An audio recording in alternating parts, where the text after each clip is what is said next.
Welcome back to my channel, or if this is the first video that you're seeing, well, hopefully the first video, welcome and hello. This is the first budget list that I'm doing. My other decks have been on competitive ones and one on really bad FTK, but this is Gouki Control, or Gouki Budget as the title of this deck says. Essentially what we're trying to do is we are trying to use all of the available budget trap cards in this game to lock our opponent out of playing. Now, we are playing triple torrential and triple needle sealing because all of our monsters, as the Gokis do, float into each other. What floating in Yu-Gi-Oh means that when they are destroyed or put into the graveyard, you get to search for something. And the Gokis have, all Gokis, at least in this deck, have the ability, whenever they are destroyed and put into the graveyard, to search for a different Gouki. Now, what I'm going to do after I'm showing you this deck list, I'm going to show you an improved deck list, which is more on a stun to a better control variant of this deck. Simply, if you want to try out a control type strategy, you don't have to commit anything major like SRs or UR into this game, which aren't readily available. As you can see, I only have 15 SRs and 30 URs. So, where do we start? The best two Gokis that you can have is the Twist Cobra and the Suprex. Those are by far the two best Gokis that you can have in this deck, by the Suprex allowing you to special summon another Gouki from your hand, and the Twist Cobra allowing you to sacrifice a different Gouki, or a Gouki, to give its power to a different Gouki. Now, different was correct, meaning you can sacrifice even itself to pump something, in this case, or with the Twist Cobra's case, for 1600. We use these sometimes to just get over bigger creatures, and if they want to remove our creatures, like banishing, for example, we can use the Twist Cobra to then destroy it ourselves. If we use it on the Suprex, the Twist Cobra would grow up to be a 3200 beater, which is not necessarily easy to punch over with, and the Suprex wouldn't then get banished. It's in the graveyard, meaning its effect triggers, and we get to add another Gouki to our hand, which then would either be a Twist Cobra, a Scorpio, a Guts, or an Octostretch. Now, by far the worst Gouki in our deck is the Octostretch. It has 0 attack, 0 power, so we can't even use it with the Twist Cobra, and it has a discard effect where you take less damage, effect damage. The issue is the search doesn't trigger because it has to be on the field for it to work. Now, you could easily play like a Link Karibo as well if you do have it, right? But the sad part is it is a UR. It is played in a decent chunk of decks that use the extra deck, so it might be worth it. You might already have it. And what you can then do is you can link off the Octostretch immediately to a Link Karibo to search for literally anything, probably a Suprex or a Twist Cobra, because Scorpio you can normal summon. I'm going to come to him later. And have that then for the next turn, and the Link Karibo then applies its effect, meaning that you are at least safe from getting punched for one round. A different card that you could use is All Mirage. It's also a Link 1. Let me just show you. This would be the other option that you can use. I will add them. No, I won't add them. I want to do 1 or 2 games depending on how fast it goes, and show you that this deck actually has some grounds. The other 2 monsters, I'm going to go over them quickly, is Gouki Guts. Its effect is that in the main phase, you can pump all Gouki's monsters by 200. This is a buff that stays. This is not until end of turn, meaning that it will grow forever if left unchecked. Really slowly, because you can only activate this effect once per turn between all Gouki Guts that you control. Now, this Gouki Guts actually has 3 different effects. This is the one active effect that it has on the field. A different effect is more like a passive effect, where it can't be destroyed as long as it's in the defense position, which can help you if this is the only card that you drew and you do not play Link Karibo or All Mirage in the sideboard, since you can set him, play all of your back row, say go, and they at least won't be able to kill you with battle damage if they haven't used a Raigeki, or if they haven't made a pop to destroy your monster, or or if they don't have piercing. Again, this is an extreme budget list. Don't expect to be the king of the world with it, but I played it in Platinum 1 on stream, and I won a decent chunk of games for that. It has zero super rares and zero ultra rares, and then obviously it has the Gouki effect where it floats into a different Gouki. Now, the last one that we're going to check, or the last Gouki that we are playing, is just a big beater that can normal summon him. You can normal summon him as long as all of the monsters that you control are Gouki monsters, or you control no monsters. Meaning that if you decide to play a Linkuriboh or an Almirage, remember that you will not be able to normal summon Gouki or Scorpio if you don't already control a different Gouki. Now, you can special summon him with the effect of Super X, though that doesn't matter, because this is not limited to levels. The reason we are not playing any of the Gouki Link monsters is that the ones that are normal and rare are just bad. That's, yeah, you lose attack power, their effects are genuinely irrelevant. The only one that might be good is a Link 3, which is extremely hard to summon in this deck, and you need a fourth monster for it to have a proper effect, so don't bother with those. Then again, we play Torrential, we play Needle Sealing, those are just board wipes. Usually you want to wait with Needle Sealing until they have a monster out that you genuinely want to destroy. Compulsory Evacuation Device, usually you want to use these on Xyz monsters, on extra deck monsters. If you play against Drytron, you can also use it on ritual monsters. Just be careful, they can, or if they have the Herald of Ultimateness, they will negate this effect. We are a control deck. Let me just preface this. We want to go first. That's pretty much the case. But we can easily play through Ash Blossom and Maxi since we are not searching our deck most of the times, and we don't special summon unless with Suprex. Now, this is just a cheap version of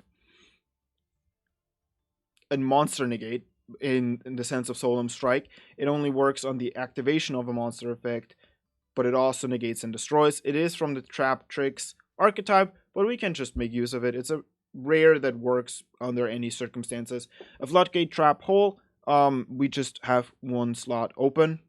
The help from this over Book of Moon is that if we are going first, which we want to, they will never be able to flip it back up. So if they have something extremely dangerous for us, we can literally just say nope, and it's just essentially a locked monster zone unless they have a fusion, which not a whole lot of decks play. Lost Wind is probably one of the most well-known budget control cards. You make a special summon monsters effect. You negate that monster, and its attack is halved. That is also can come up, not really often. The special thing about Lost Wind is, though, that it comes back once they summon a monster from their extra deck, so you can use it twice, potentially. Also, the halving of the attack stays forever, not until end of turn. Important. Expendable Die, that's probably one, if not the least known control cards that we play in this deck, because it destroys a warrior monster to destroy any card out on the field, and then we draw a card. Meaning this card can be Ash Blossomed. And it happened to me like twice from the few games that I played, so it's not that uncommon that this is going to happen. If you don't want Expendable Die, you can play Dogmatic Punishment. That is not an issue. You just have to remember to put in these 5-headed dragons that you get for free when you play through the storyline.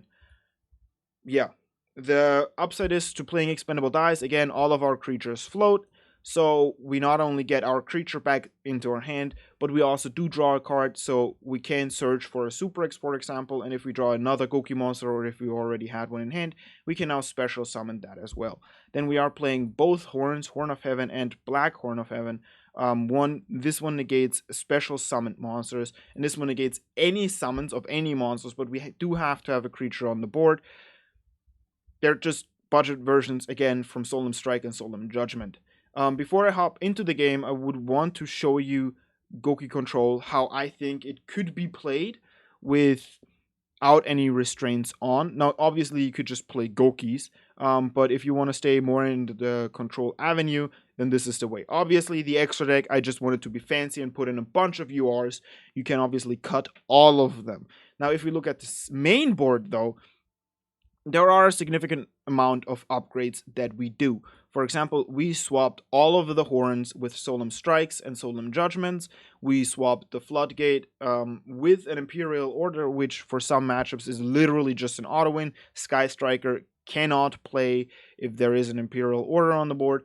We do have to put our opponent onto a clock, but that's not that difficult. If you look at our monster lineup, you will realize that we have cut the 0 attack 0 defense Gouki, and we play a card of the mice instead. We are a control deck. We usually set 3 to 4 cards of backline every single turn, or as often as we can, meaning that we often end up with 0 to 1 cards in hand, which we can then use the card of the mice. Be careful that at the end of the turn you will have to discard your entire hand, so either use it when you have enough space on the board to still do stuff, or in your next turn. The other card that we are playing is Pot of Extravagance.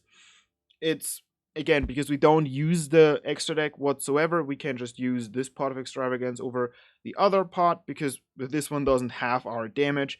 And yes, it prevents us from drawing with a card of demise, but it also gives us 2 cards, and we don't have to discard our hand afterwards. This is the upgraded version. I will be playing the budget version today. The video has already been going on for a little bit, so, and we are controlling, so I don't know how many games we will be able to put in. Budget Gouki, as you can see, we will be playing the budget list, and let's hope that we get a fast game where we go first, so that I can properly show you how this deck plays. Again, we are playing in Platinum. I am Platinum 1. I can't decide against which people we play. This time around, we are against a person out of Platinum 5. If you are in Silver or in Gold, wherever you are, this deck not necessarily has a good win rate, but if you're interested in a control type deck, this is a good deck to test it out. As you can see, this is actually the first time that I've drawn him. We will literally just set him. This is all that we are doing, and then we will go haywire. You can say, Carter, but like Harpy's Feather Duster, Lightning Strike. This is a budget deck. If you get Feather Dustered, you die anyways. Okay? As you can see, like, if we only set 2 of these, that is great if they Feather Dust us. But the other 2 cards wouldn't do anything in our hand anyways, right? We're not doing anything with them. We can't negate anything. My current strategy for this game is we cannot use this on link monsters either. Is that if they do a link monster, I'm going to negate that. And if I'm realizing that they kind of come to a halt in their summoning, I'm going to use the Torrential Tribute. Otherwise, I'm not really going to interact a whole lot with them. When this card is normal summon, you can activate the top 3, and if you do, you can add 1 Excavated Summon Great card to your hand. We do not have a negate currently, or at all, because it's not a special summon monster, so we will just have to deal with that. We can open up the log to see, or to more readily available see what he adds to his hand, and he adds the Salamangreat Roar, which is a counter trap, meaning that we will have to use our trap cards most effectively during our turn. He links it off to the Balings, sorry, not Fox, and we will literally just negate it. This will make it so that he will not get his field spell, because it's the summon is negated, not the monster is negated and then destroyed, meaning that any enter the battlefield effect will not trigger. This was a special summon monster, so we can now use Lost Wind as well to negate the Gazelle. There is only 1 Gazelle in his deck because it is currently limited.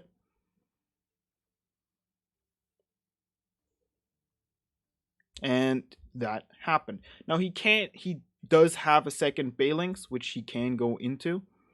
And if he does go for that play, we can Torrential then as soon as Wolf comes out to annoy him even more.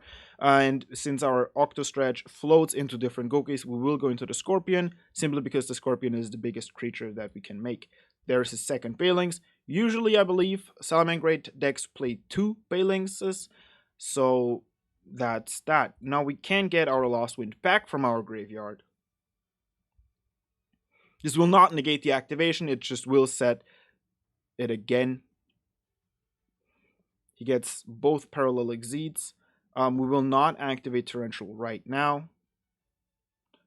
He will get one parallel exceed right now, and then in the next chain, he will get the second one.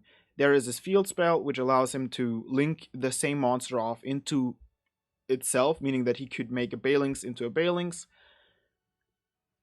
We will also not trigger anything on this summon. He activates the field spell, which is royal. Ooh, fancy.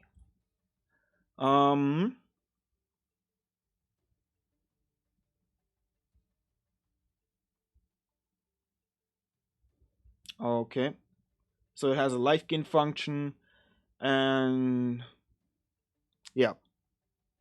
And he can link it off into the same monster. He currently has 3 potential link materials.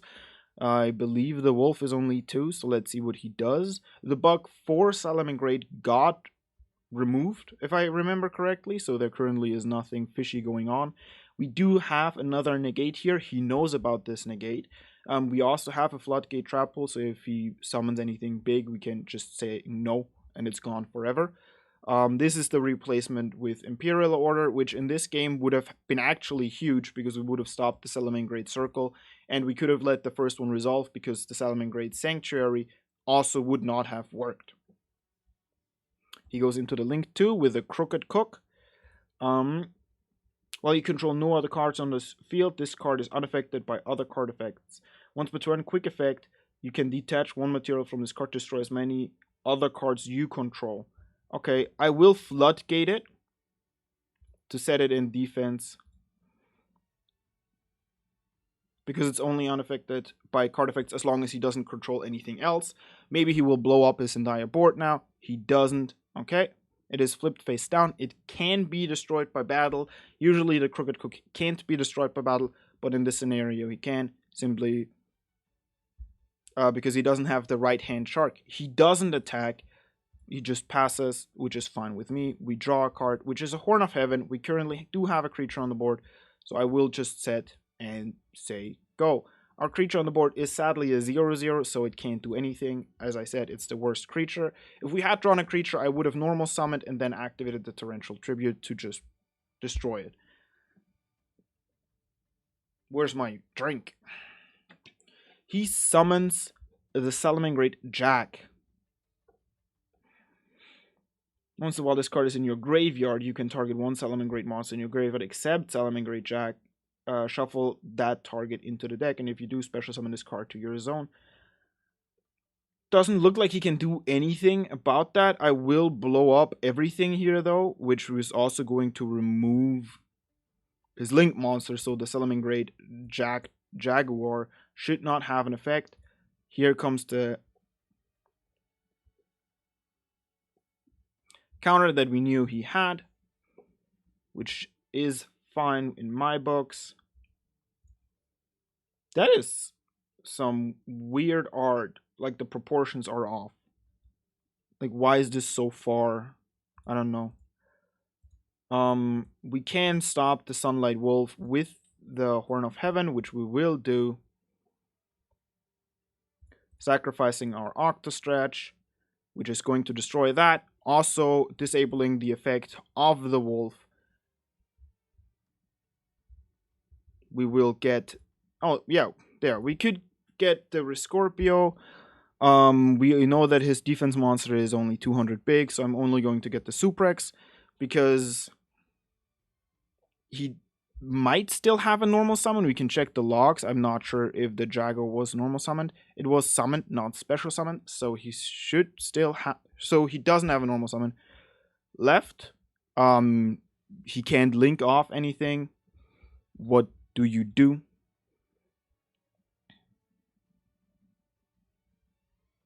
Special summon this card, then you can destroy one face-up spell trap on the field. Well, we don't currently have a face-up.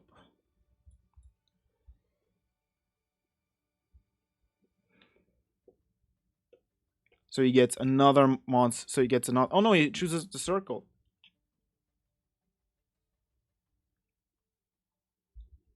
So you can add one from deck to hand. We take 1,000 here. Okay.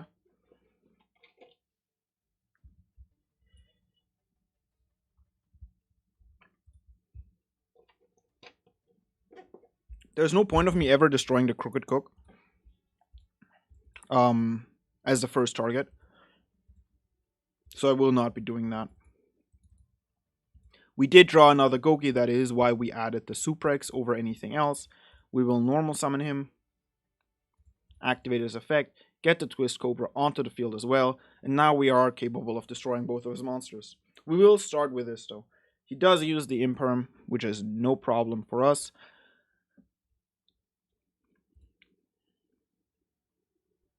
Because we can still attack over him.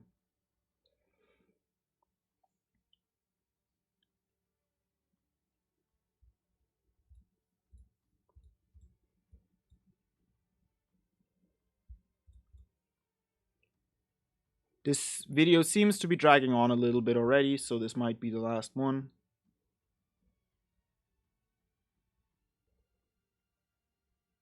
He can destroy our Suprex, which is not necessarily great, but it's not the worst. Because, again, all of our monsters float. We will get a Scorpio to our hand. We cannot add a Suprex off of a Suprex, so that's the one downside that there is. We say go. Now, if I'm not wrong, there should not be another Balings in his extra deck, depending on how much money he has. There might not even be another Sunlight Wolf. So things are looking out for us. Again, this is the complete budget version. This was normal summon, so we cannot negate it with our half lost win on the board. And he will most likely be able to make another Link 2, which is, if he plays it, another Salamangreat Sunlight Wolf. Salamangreat, what was that? Mir? That's the first time I've seen this guy. He looks ugly. Like, no Puncher's Bolt, this card looks ugly.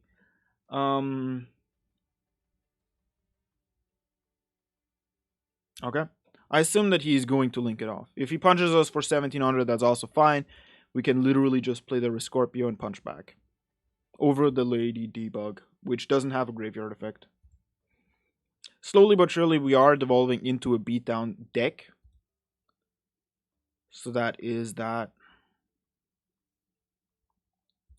We can currently negate his effect, but if I didn't overread something, he doesn't have an effect on the field. What is literally just Spinny. What are you? He's a Spinny.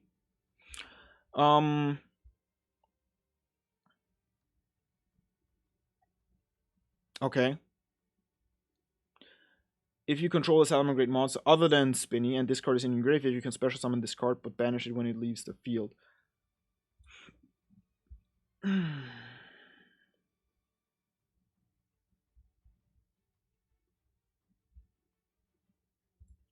Oh wow, he's going off because now... No, he already activated this, didn't he? No, he didn't.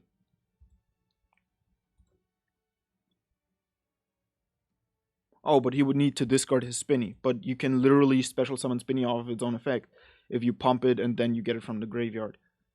Ah, but he summons it this way. So now he gets the mirror onto the field and activates the Spinny in his graveyard to also get it back onto the field. He could go into a Link 4, but again, we have a Lost Wind. We have a 2.3k beater.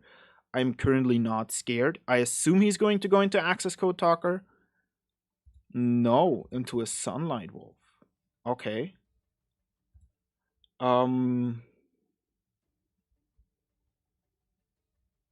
Interesting decision. I'm waiting for him to activate the effect, because if he doesn't, I'm just gonna save my negate.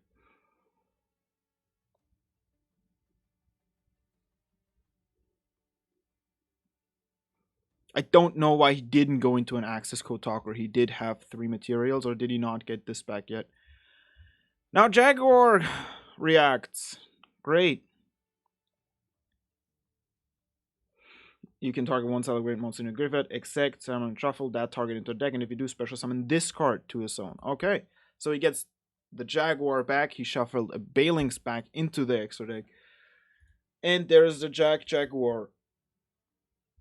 Now we will activate the Lost Wind, targeting his Sunlight Wolf.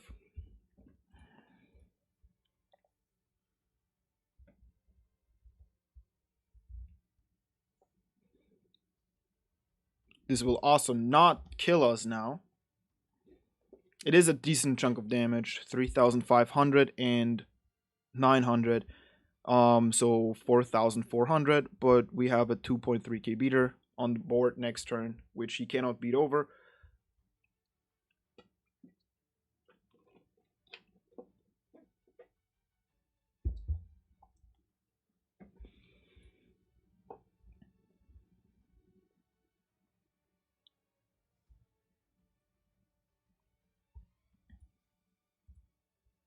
But this does not look too good for us. This is quite possibly a loss. We were pretty unlucky that he did draw this. A spell and trap card from his side would have been enough for us to not die. But sadly, we did not get that luxury. There is the access code talker, so he used the Sunlight Wolf to bait out the Lost Wind. Sadly, we did not really have a choice here. He only has a Link 2 in his graveyard, though. So there is that. The only way... There is no easy way for us to win this, sadly. Yeah, because there is no singular card that allows us to punch over the Access Code Talker. We would already need a Twisted Cobra and a Rescorpio on the field. We still have he can attack twice because Update Jammer. So sadly, we did lose. Nonetheless, I don't know if you believe me or not. This deck has some grounds to stand on. There are upgrades that you can do. I showed you the upgrades. I will post at least the budget version down below with a link to the best websites for decks in general, masterduelmeta.com. I hope you enjoyed the video. If you didn't, please tell me why. If you liked the video, please leave a like. If you didn't, leave a dislike. And hopefully, until next time, bye.